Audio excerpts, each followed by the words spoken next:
Good afternoon everybody. थोड़ा join हो जाने दो, मैं स्टार्ट कर रहा हूँ, ठीक है।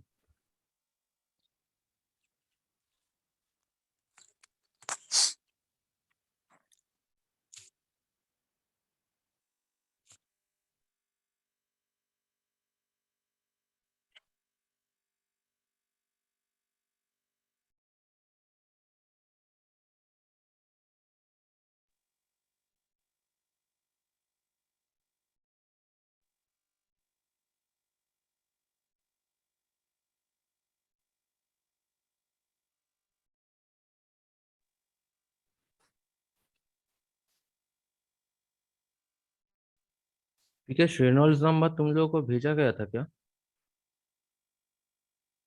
सर आप बोले थे भेजेंगे लेकिन नहीं भेजे थे। ठीक है, तो आज हम मेटा सेंटर करेंगे, तो मेटा सेंट्रिक के साथ हम वो भी लिख के थोड़ा सबमिट कर दीजिएगा, ठीक है। यस सर, रिनॉल्ड्स बताए थे उस दिन। हाँ, एक्चुअली भूल गए थे, मुझे भी याद आया कि रेनॉल्ड्स शायद नहीं भेजे थे। तो रेनॉल्ड्स भेज देंगे, रेनॉल्ड्स और मेटा सेंट्रिक एक साथ करके भेज दीजिएगा। Okay sir.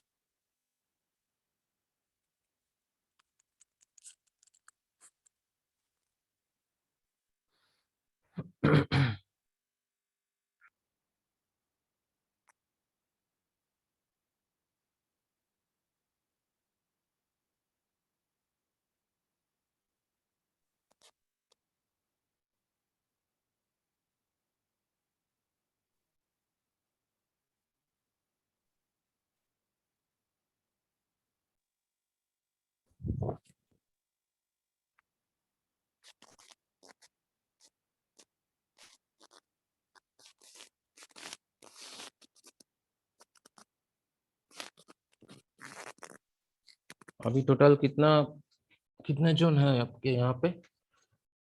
बहुत लोग होगा। यस सर, लेटरल इंटरव्यू कुछ आए हैं। लेटरल एंट्री जो आया है उस सब कोई लग तो नहीं रहा है कोई ये कर रहा अभी है। तो अभी तो 3 ज्वाइन है सर लेटरल इंटरव्यू में। अभी तो प्रिंस, हम देख रहे जितेंद्र, हैं। रवि। इसमें अगर अटेंडेंस नहीं मिलेगा तब तो बहुत प्रॉब्लम है।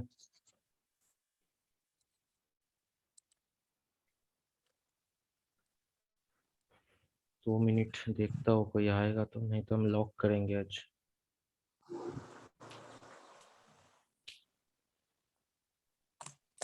तुम लोगों का 5 टॉपिक हो चुका है ना? बार्नोलिस हुआ है, वेंचुरीमीटर हुआ है, ओरिफिस हुआ है, यस सर। रेनॉल्ड्स हुआ है, और आज हो रहा है आपको हमारा मेटासेंट्रिक। और एक को है, तो 6 को ही करेंगे हम लोग। और उसी में जो भाई आएगा आएगा, ठीक है। और ये देंगे। यही सब टॉपिक से भैया भी पूछेंगे ना सर? हाँ हाँ, यही सब टॉपिक से हम पूछेंगे, जो हम करवाए हैं, हम वही से पूछेंगे।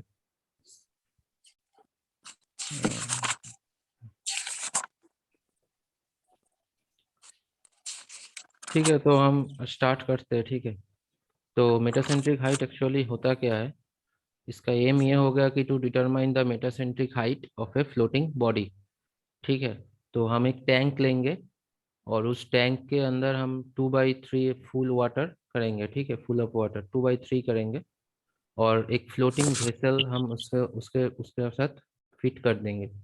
तो ऐसा ही लिखा है कि take tank 2/3 full of water, floating vessel और pontoon fitted with a pointed pointer, ठीक है, moving on a graduated scale with weights adjusted on a horizontal beam. तो एक हॉरिजॉन्टल बीम होता है, हम आपको दिखा देते हैं किस तरह एक्चुअली ये सेटअप होता है। सेटअप कुछ इस तरह होता है, ठीक है। तो एक स्केल हो गया आपका ये वर्टिकल, और ये आपका एक पॉइंटेड पॉइंटर हो गया ऊपर, ठीक है। तो ये एक पॉइंटर बन गया, ये आपका ये बन गया। और मान लो ये आपका जो नीचे आप देख रहे हो ये ब्लू वाला, ये अब तुम्हारा टैंक हो गया, ठीक है। तो ये टैंक है, और ये है तुम्हारा क्या बोलते हैं इसको, वेसल। मान लो ये वेसल है और शीप है। तो हम यहाँ पे लोड देंगे, यहाँ पे स्केल है, तो हम स्केल से देखेंगे कि कितना, मतलब कितना दूर में ये पॉइंटर से, जीरो से कितना दूर में हम ये वेट यहाँ पे दे रहा है, ठीक है। तो किस तरह वेट देंगे और किस तरह इसमें उसके ऊपर एक्ट होगा, क्या मोमेंट एक्ट होगा, हम यही सब आज देखेंगे, देखने वाले हैं। एक सेकंड, एक सेकंड ना।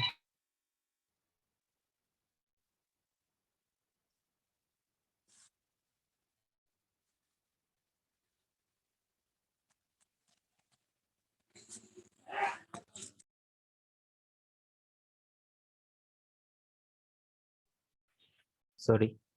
तो ये आपका ये कितना डिस्टेंस में हम ये वेट दे रहे हैं और किस तरह आपका ये मोमेंट एक्ट होगा और किस तरह एक एक्सिस बनेगा, हम ये सब आज देखेंगे, ठीक है। तो इसका सर इसे क्या बोलते हैं फिर?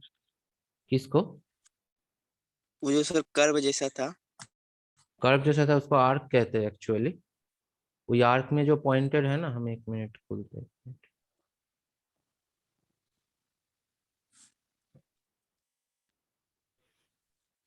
ये जो आर्क देख रहे हो आप, ये एक आर्क टाइप का होता है, तो हम कितना एंगल बन रहा है ना, हम ये इससे साथ मेजर कर सकते हैं, ठीक है। ये एंगल हम मेजर कर सकते हैं, ये अगर राइट साइड में टर्न होगा, लेफ्ट साइड में टर्न होगा, तो इसमें एक एंगल दिखाएगा, ठीक है। तो हम ये एंगल मेजर कर सकते हैं by this arc, by this scale actually. Yes.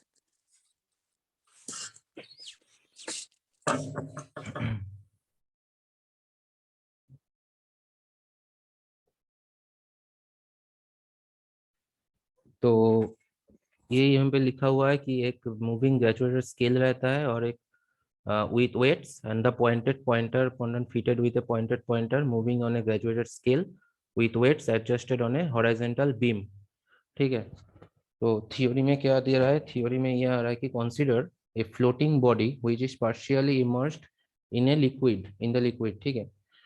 तो when such body is tilled, the center of buoyancy shift from its original position B to B dash, ठीक है। तो आप ये ऐसे नहीं समझेंगे, आपको थोड़ा दिखा के समझना होगा। ये चीज को देखिए, मान लीजिए कि ये तुम्हारा एक पहला एक वेसल है, ये वाटर हो गया। तो ये शिप मान के चले कि ये एक शिप है। तो ये एक अगर शिप होगा तो यहाँ पे है तुम्हारा सेंटर ऑफ ग्रेविटी जी, और ये एक पॉइंट होता है, ये इसको कहते हैं सेंटर ऑफ बॉयंसी। तो यहाँ पे जो बी आया, अगर हम यहाँ पे थोड़ा वेट देंगे, मानो कि हम यहाँ पे वेट देते हैं, ठीक है। तो यहाँ पे अगर वेट देंगे तो इसमें क्या होता है, थोड़ा टिल्ट हो गया, हम इसको टिल्ट दे रहे हैं, ठीक है। तो मोमेंट ऑफ टर्निंग इफेक्ट दे रहा है, ठीक है। मोमेंट ऑफ फोर्स दे रहा है एक्चुअली। तो हम अगर हम यहाँ पे थोड़ा यहाँ पे एक वेट देंगे तो ये वेट में क्या होता है, ये जो सेंटर ऑफ ग्रेविटी है, इस ये पॉइंट थोड़ा इधर आ जाता है कि यहाँ पे आ जाएगा, ये जी यहाँ आ जाता है और पॉइंट ऑफ बॉयंसी भी यहाँ आ जाएगा। तो यहाँ पे क्या होगा, एक न्यू क्रिएट हो गया मेरा लाइन, एक न्यू सेंटर लाइन क्रिएट होता है। हम इसको सेंटर लाइन कहते हैं। अगर हम इसको सेंटर लाइन कहेंगे, जब जब हम लोग यहाँ पे एक वेट दे देंगे तो वेट के टाइम क्या होगा, एक न्यू सेंटर लाइन फॉर्म्ड होता है। तो हम इसको कहते हैं एंगुलर डिस्प्लेसमेंट एक्चुअली, ठीक है। तो कहाँ पे थे,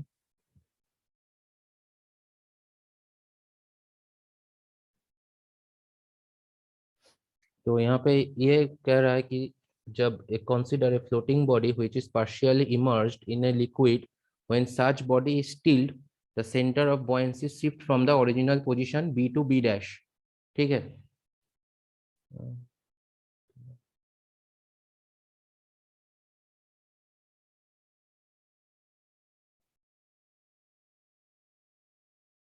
ये अगर कुछ इस तरह बन गया, अगर हम यहाँ पे एक वेट देंगे, यहाँ पे वेट देंगे, तो क्या होगा,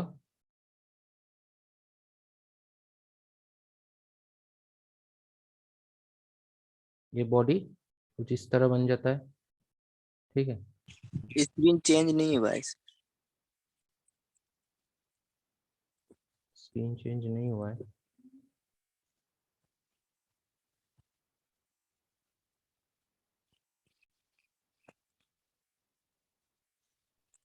अच्छा आप दिख रहे हैं ना। यस। तो हम ये कह रहे थे कि मान लो कि मेरा यहाँ पे एक ऐसा रेक्टेंगुलर बॉडी था, तो अगर हम यहाँ पे एक वेट दे देंगे तो ये क्या हो जाएगा, इधर टिल्ट हो जाएगा। ठीक है, इधर टिल्ट होता है ये। ठीक है, तो क्या होगा, अगर ये नीचे आएगा तो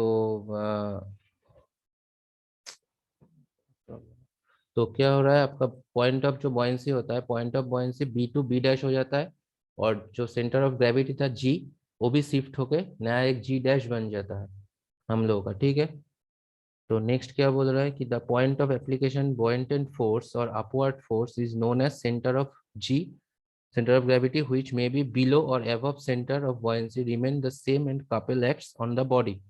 Due to this, couple of the body remain stable at the rest of the point G and B. Also, FB into WC act through the same vertical line but opposite direction. ये actually होता क्या है, एक चीज हमेशा याद रखिए कि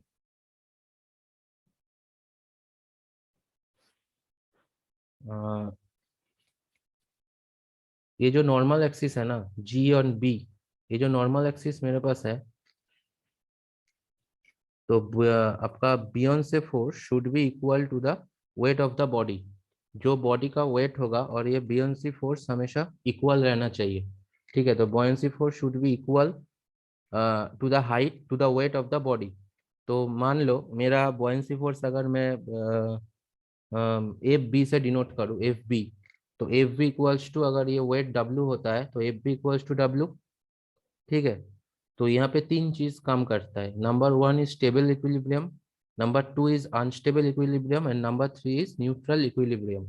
ठीक है, तो ये तीन चीज क्या होता है मैं तुमको ये दिखा दे रहा हूँ। तो अगर ये जो एम पॉइंट है, ये जो एम पॉइंट है, ये तो मेरा मेटासेंट्रिक पॉइंट हो गया। ठीक है, तो ये मेरा होता है मेटासेंट्रिक पॉइंट एक्चुअली। तो ये जो आपका पहले सेंट्रल लाइन था और नेक्स्ट जो सेंट्रल लाइन बना है, तो जो इंटरसेक्टिंग पॉइंट होगा, तो उस पॉइंट को हम कहते हैं मेटासेंट्रिक पॉइंट। ठीक है, तो वही मेटासेंट्रिक पॉइंट अगर तुम्हारा मेटासेंट्रिक पॉइंट अगर बियोन्सी पॉइंट और centre of gravity should be in a straight vertical line. ठीक है, अगर ये स्ट्रेट वर्टिकल लाइन में आ रहा है, ठीक है, तो हम इसको कहते हैं तुम्हारा सेंट्रल लाइन, इसको हम सेंट्रल लाइन कहते हैं। ठीक है, अब स्टेबल इक्विलिब्रियम क्या होता है, जब एम जब एम एबव जी, जी के ऊपर एम है, when M is above G, तो restoring couple formed by the buoyancy force, एक रिस्टोरिंग कपल बनता है यहाँ पे। ठीक है, एक रिस्टोरिंग कपल बनता है यहाँ पे, जो क्या करता है, which can be turn into the original position. ठीक है, तो जब यहाँ पे हम वेट दे दिए, जब यहाँ पे हम वेट दिए, तो क्या होगा, ये बियोंसी फोर्स शिफ्ट होके बी वन बन गया। तो बी वन क्या करता है, बी वन कुछ इस तरह इसको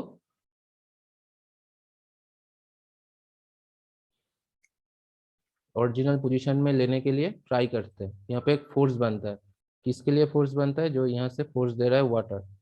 ठीक है, तो एक बियोंसी फोर्स रिटर्न करने के लिए ये करते हैं। तो स्टेबल इक्विलिब्रियम हम इसको कहते हैं। स्टेबल इक्विलिब्रियम में हमेशा याद रखिए एम का वैल्यू पॉजिटिव में आएगा। तो एम का वैल्यू जब तक पॉजिटिव में नहीं आता है, तब तक हम लोग एक शिप को पानी में नहीं तैर सकते। ठीक है, तो एम मतलब मेगासेंट्रिक का जो वैल्यू आएगा, मेटासेंट्रिक वैल्यू हमेशा पॉजिटिव में आना चाहिए। ठीक है, तो नेक्स्ट मेरा पॉइंट जो था वो है अनस्टेबल इक्वेशन। ठीक है, तो अनस्टेबल इक्विलिब्रियम क्या होता है, unstable equilibrium if M is below G. ठीक है, अगर ये एम जी के नीचे आ जाएगा, अगर ये एम बी जी के नीचे आ जाएगा, सेंटर ऑफ ग्रेविटी से अगर नीचे आएगा, तो बॉयंसी फोर्स क्या होगा, बॉयंसी फोर्स क्रिएट करेगा एक overturning couple by the buoyancy force. ठीक है, तो which sink the body from the original body, original position. ठीक है, तो ये क्या होगा, अगर बी अगर इससे नीचे आएगा, मान लीजिए बी मतलब मेटासेंट्रिक इससे नीचे आ जाएगा एम को, तो ये क्या करेगा, तो ये क्या करेगा, ये ओवरटर्निंग एक आपका एक्ट प्रोड्यूस कर देगा, क्योंकि metacentric point intersecting intersecting point हो जाता है आपका जी का नीचे। ठीक है, तो ये क्या करेगा, ये उल्टा करेगा और पूरा जहाज को सिंक करने के लिए ट्राई कर लेगा। ठीक है, तो इसको हम कहते हैं अनस्टेबल इक्विलिब्रियम। और नेक्स्ट पॉइंट है न्यूट्रल इक्विलिब्रियम। न्यूट्रल इक्विलिब्रियम किसको कहते हैं? अगर M coincides with G and G and M will be the colonial position. G and M एकदम ऊपर रहता है, यहाँ पे एम होगा, यहाँ पे जी होगा, जो भी बहुत रेयर केस होता है, अब ये कभी होता नहीं है उतना। तो सेम पॉइंट में अगर आ जाएगा तो ये क्या होगा, तो ओरिजिनल जगह में ना तो पहुंच सकता, ना तो मतलब सिंक करेगा, तो एक पोजीशन में, एक न्यूट्रल पोजीशन में ये रह जाएगा। ठीक है, तो हम इसको कहते हैं न्यूट्रल इक्विलिब्रियम। ठीक है।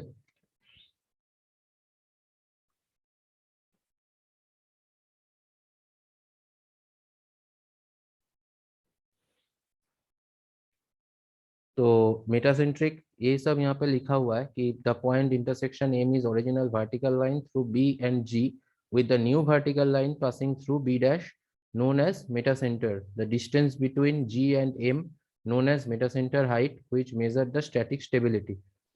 अच्छा, ये एक बात हम दिखा देते हैं एक बार कि ये जो G एंड M का पोजीशन है, यहाँ पे centre of gravity G and M, ये जो डिस्टेंस है हम इसको कहते हैं मेटासेंट्रिक डिस्टेंस, मतलब मेटासेंटर GM। ठीक है। तो GM हम कैसे कैलकुलेट करेंगे? कैसे कैलकुलेट होगा GM? पूरा BM, जो B से पोजीशन बॉयंसी पॉइंट से एकदम मेटासेंटर तक, तो BM minus BG, BM minus BG हम करेंगे तो ये मेटा पूरा GM आता है। ठीक है। तो इसके लिए एक फॉर्मूला भी मेरे पास है, फॉर्मूला देख लेते हैं क्या है। फॉर्मूला यूज्ड क्या होता है? फॉर्मूला ये यूज्ड होता है कि GM is equal to WM/XD by WC plus WM into tan theta. तो ये क्या होता है? WM is the unbalanced mass और वेट। ठीक है। तो WM ये हो गया कि एक अनबैलेंस्ड जो मास है जो हम ऊपर दे रहे थे, तो उसका वेट है मेरा WM। ठीक है। कुछ इस तरह वेट हम देते हैं, कुछ इस तरह वेट इसके ऊपर हम देते हैं, वर्टिकल जो स्केल था उस स्केल में हम इस तरह वेट दे सकते हैं। ठीक है।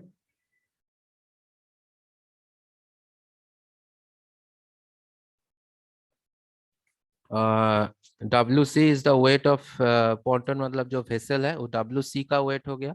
XD is the distance from the centre of pointer और to stripper. Centre of pointer जो है, स्ट्रिपर का जो पॉइंट है, ये जो डिस्टेंस होता है हम इसको XD से डिनोट करते हैं। और थीटा होচ্ছে एंगल ऑफ टिल्ट और हील। ठीक है। तो जितना मतलब टिल्ट हुआ है अब तुम्हारा मतलब शिप जितना टिल्ट हुआ है, तो उस टिल्ट का हम मेजर कर सकते हैं कि कितना, मतलब वो आपका आर्क में दिखाएगा कि इतना एंगल बना है, तो उससे हम टेन थीटा करेंगे। तो ठीक है। तो मान लिया 5 डिग्री या 10 डिग्री कुछ होता है, तो 10 10 डिग्री। ठीक है। अच्छा, कैसे करेंगे हम ये? तो note down the dimension of the collecting tank mass density of water. ठीक है।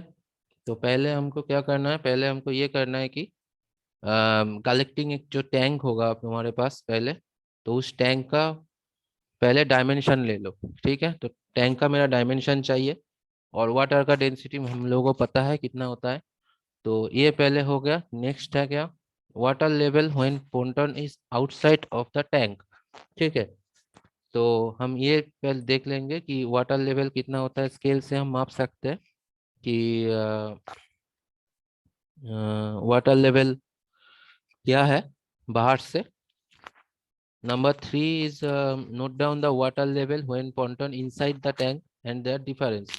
ठीक है। अगर हम एक वेसल को ऊपर चढ़ा देंगे तो थोड़ा पानी ऊपर आ जाता है, तो थोड़ा पानी जब ऊपर आ जाएगा तो हम उसको भी डिफरेंस मेजर करेंगे, और कितना हुआ है वो भी हम लोग देख लेंगे एक बार।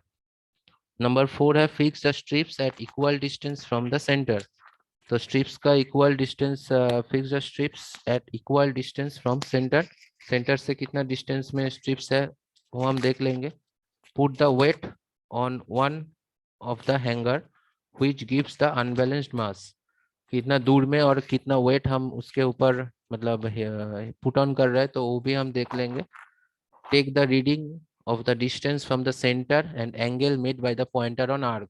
उस आर्क में कितना मतलब पॉइंटर कितना एंगल दिखा रहा है वो हम मेजर कर सकते हैं वहां से। The procedure can be repeated for others position and the values unbalanced mass. ठीक है।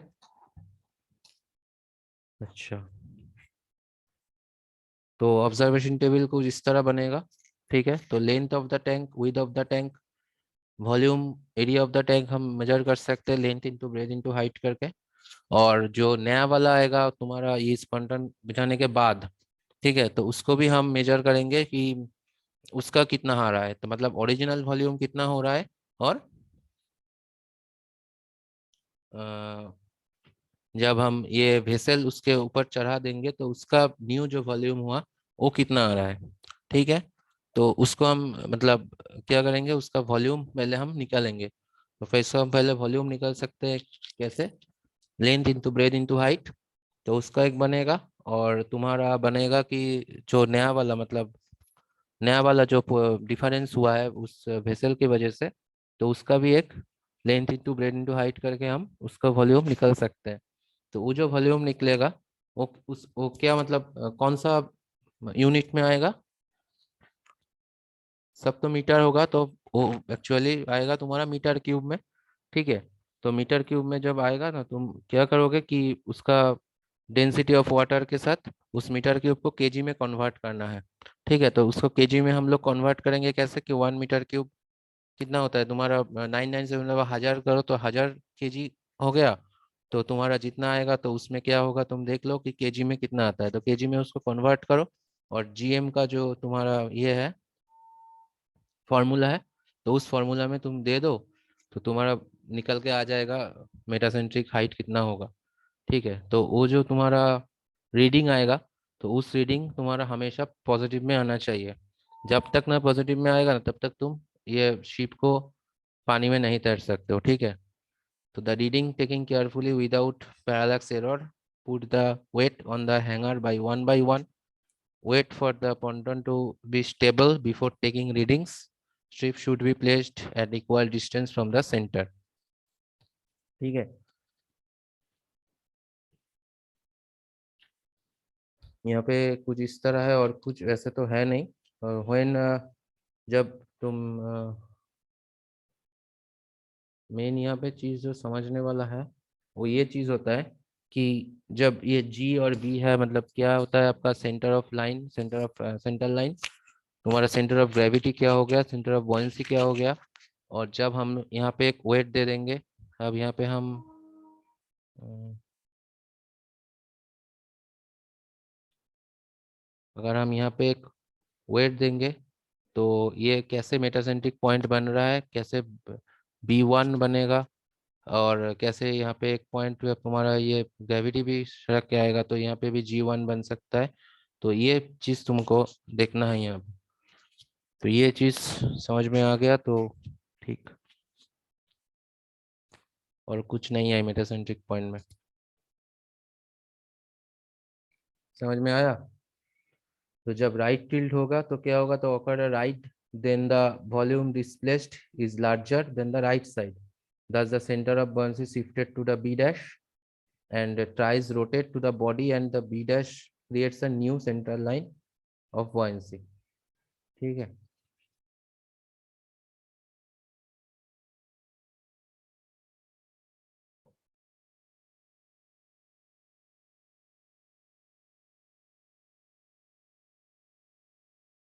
तो वन में तुमको एक वीडियो भी दिखा देता हूँ और थोड़ा क्लियर हो जाएगा।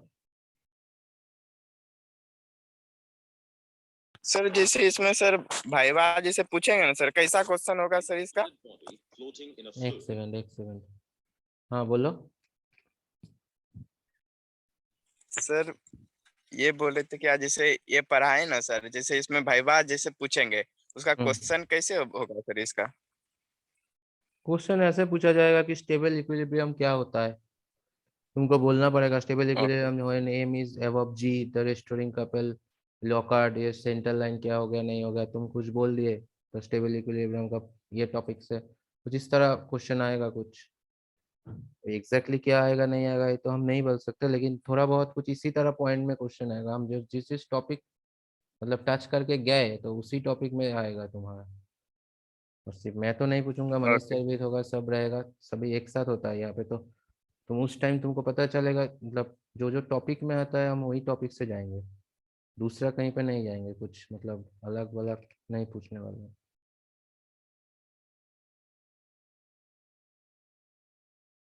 यहाँ पे एक चीज बनता है कि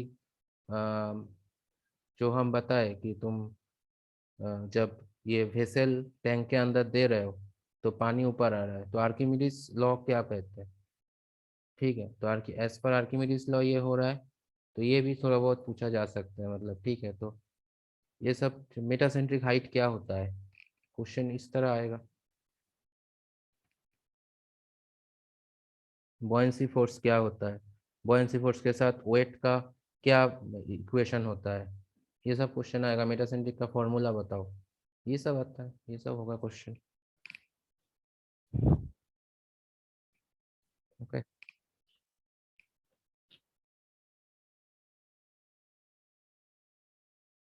डायग्राम तो नहीं बोलने देगा, लेकिन ये सब फॉर्मूला वॉर्मूला ये सब पूछा जा सकता है, ठीक है। Yes.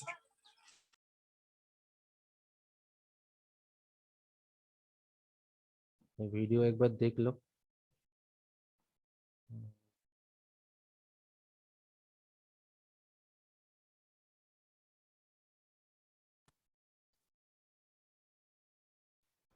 is tilted from its equilibrium position, then the stability of its equilibrium depends upon the location of its metacenter. Sound आ रहा है To ना? understand this, let us recall that a solid body floats in a fluid. Sound आ रहा है? तो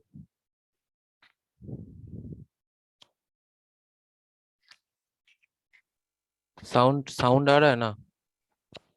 हाँ हाँ। ठीक। If the mass density of a body is less than that of fluid, as in case of wood, plastic, ice cube, etc., and if the weight of fluid displaced by the immersed body is equal to the weight of the body, as in case of boat, ship, etc., when a body, say a ship, floats in water, it is acted upon by two forces. A vertical downward force of gravity, which is equivalent to the weight of the body, W, acting at the center of gravity, G, and an upward vertical buoyancy force, Fb, which is equal to the weight of the water displaced by the immersed body, which passes through the centroid of the displaced volume of water, that is, the center of buoyancy. Now, for a floating body to be in equilibrium, the buoyancy force should be equal to the weight of the body. Also, the center of gravity and the center of buoyancy should lie on the same vertical line, called the center line, BG. Now, if a body undergoes an angular displacement, say in the rightward direction, then we see that the volume displaced is larger in the right side. Thus, the center of buoyancy shifts towards the right from B to B dash, and a couple is formed which tries to rotate the body. Here, the point of intersection of the vertical line through the new center of buoyancy B dash and the center line BG is termed as the metacenter of the body, and the distance by which the metacenter lies above the center of gravity of a floating body is known as the metacentric height, Gm, which is given by. Depending upon the location of the metacenter, a floating body possesses three types of equilibrium. They are stable, unstable, and neutral equilibrium. When M is above G, then in this case, a restoring couple is formed by the buoyancy force and the weight of the body, which tends to turn the body to its original position. Thus, the body is said to be in stable equilibrium. Now, when M is below G, then in this case, an overturning couple is formed by the buoyancy force and the weight of the body, which tends to sink the body from its original position. Thus, the body is said to be in unstable equilibrium. And when M coincides with G, then in this case the line of action of buoyancy force and the weight of the body are collinear and passes through the same point. Due to this, the body neither returns to its original position nor increases its displacement further. Thus, the body is said to be in neutral equilibrium.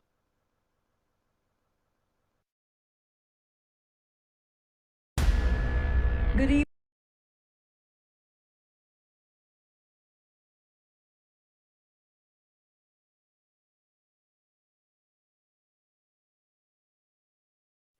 समझ में आया? पूरा चीज clear हुआ ना metacentric के?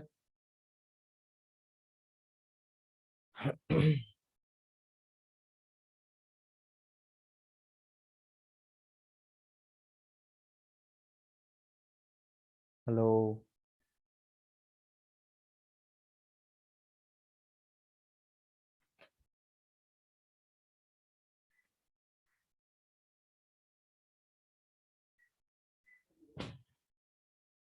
Hello.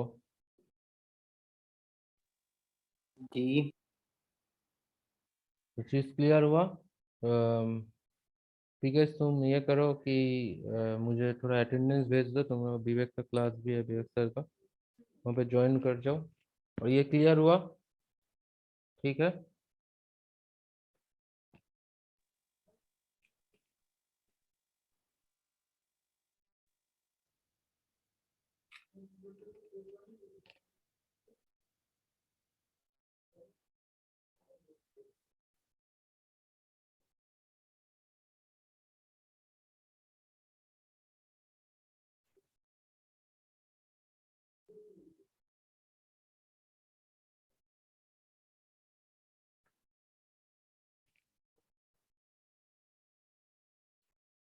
ठीक है, तो अब मैं क्लोज कर रहा हूँ, ठीक है।